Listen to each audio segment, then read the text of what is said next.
আসসালামু আলাইকুম। কেমন আছেন আপনারা সবাই? আশা করছি সবাই অনেক বেশি ভালো আছেন। আলহামদুলিল্লাহ আমিও ভালো আছি। আপনাদের সবাইকে অনুরোধ করছি সাদামাটা রান্নাঘর অ্যান্ড ব্লগসের একটা নতুন ভিডিও দেখার জন্য। আজকে ঘরে রান্না করেছি খুব কম সময়ে। ভাত রান্না করার মতো ঝটপট চিকেন বিরিয়ানি।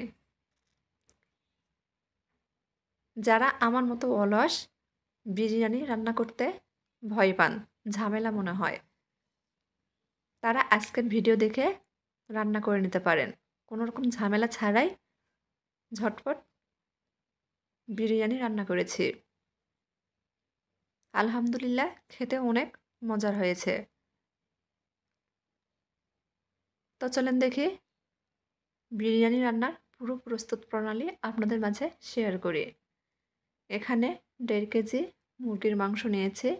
মুরগির মাংসটা আমি কেটে ধুয়ে পরিষ্কার করে নিয়েছি। এখন মাংসের মধ্যে টক দই আর লবণ দিয়ে দিব। ভালোভাবে মাখিয়ে নিব। মাখানো হয়ে গেছে। মাংসটা আমি আধা ঘন্টার জন্য রেস্টে রেখে দিব। আধা ঘন্টা পর এখানে কয়েকটা আলু খোসা ছাড়িয়ে নিয়েছি,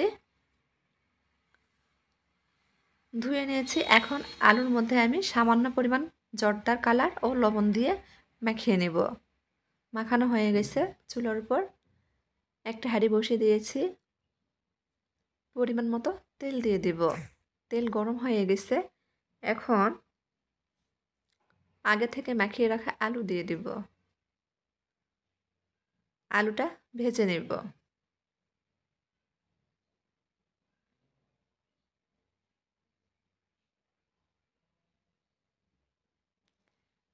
আলু ভাজা হয়ে গেছে, উঠে নিব। ওই তেলের সাথে আরও একটু তেল দিয়েছি। এখন আগে থেকে কেটে রাখা পেঁয়াজ, কাঁচামরিচ তেলের মধ্যে দিয়ে দিব। নেড়েচেড়ে কিছুক্ষণ ভেজে নেব। কিছুক্ষণ ভাজা হয়ে গেলে এখানে আমি 2টা তেজপাতা দিয়েছি ছোট। গরম মশলা ব্যবহার করেছি দারচিনি, কালো এলাচ, এলাচ দিয়ে কিছুক্ষণ নেড়েচেড়ে ভেজে নেব। ভাজা হয়ে গেছে, পেঁয়াজটা লাল হয়ে আসছে। এখন পানি দিয়ে দিব গুঁড়া মশলা দেওয়ার জন্য। জিরা বাটা দিয়ে দিলাম, আদা রসুন বাটা।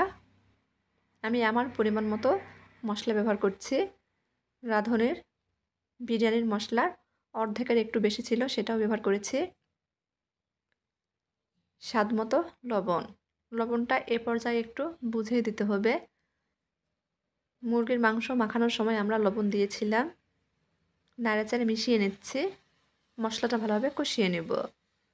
আমি অফ ক্যামেরাতে আরও অল্প একটু পানি দিয়ে মশলাটা কষিয়ে নিয়েছি। মশলা থেকে তেল ভেসে উঠলে আগে থেকে মেখে রাখা মাংস দিয়ে দিব। নেড়েচেড়ে মিশিয়ে নেব। আমি কিছুক্ষণ মশলার মধ্যে মাংসটা কষিয়ে নিচ্ছি।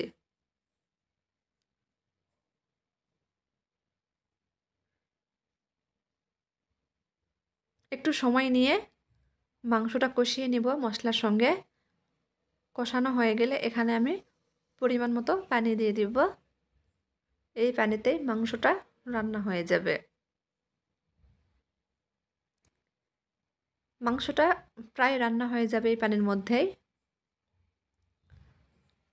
ঢাকনা দিয়ে ঢেকে দিয়েছিলাম, আর বারবার ঢাকনা খুলে নেড়ে চেড়ে দিচ্ছি।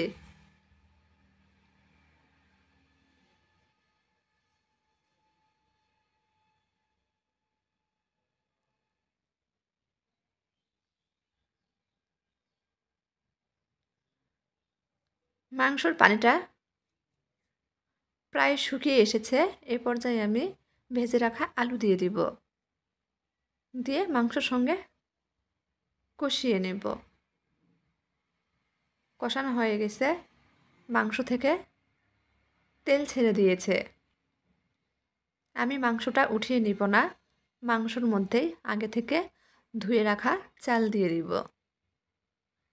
চালের পরিমাপটা বলছি না, আমি আমার পরিমাণ মতো চাল নিয়েছি।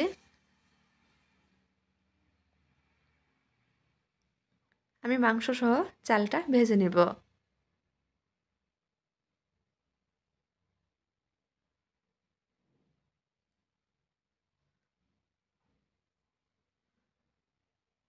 মাংস আলু সহ চালটা আমি ভালোভাবে ভেজে নিচ্ছি।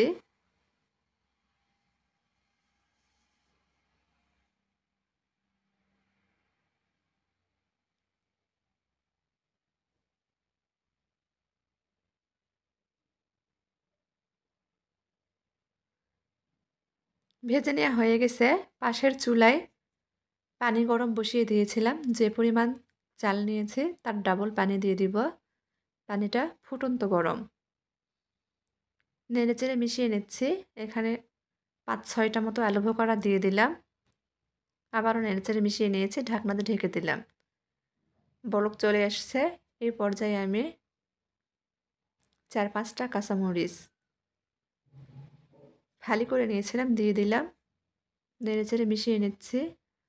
যে পানিটা দিয়েছিলাম পানিটা প্রায় শুকিয়ে এসেছে। এই পর্যায়ে আমি কয়েকটা কিশমিশ ব্যবহার করেছি। আবারও নেড়েচেড়ে মিশিয়ে নিচ্ছি। মিশানো হয়ে গেলে এটা এখন দমে দিয়ে দিব। উপর থেকে একটু ঘি দিয়ে দিচ্ছি। আর ১.৫ চামচ মতো কেওড়া জল দিয়ে দিব। ঢাকনাতে ঢেকে দিব ১০ মিনিটের জন্য।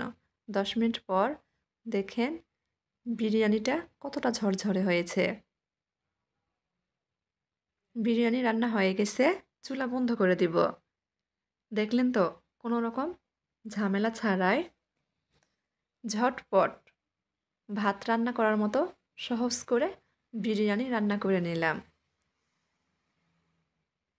এখন পরিবেশন করে দেখাচ্ছি।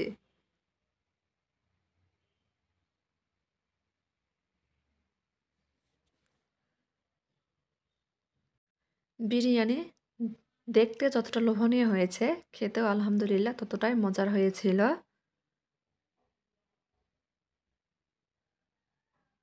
এই যে এখন আমরা খেয়ে নিব। খেতে খেতে আপনাদের কাছ থেকে বিদায় নিয়ে নিচ্ছি। যদি আমার এই ঘরোয়া রান্নাবান্না আপনাদের একটুও ভালো লেগে থাকে, দয়া করে আমার চ্যানেলটি সাবস্ক্রাইব করবেন, লাইক কমেন্ট শেয়ার করবেন আর নিয়মিত চ্যানেলের পাশেই থাকবেন। সবাই ভালো থাকবেন। আল্লাহ হাফেজ।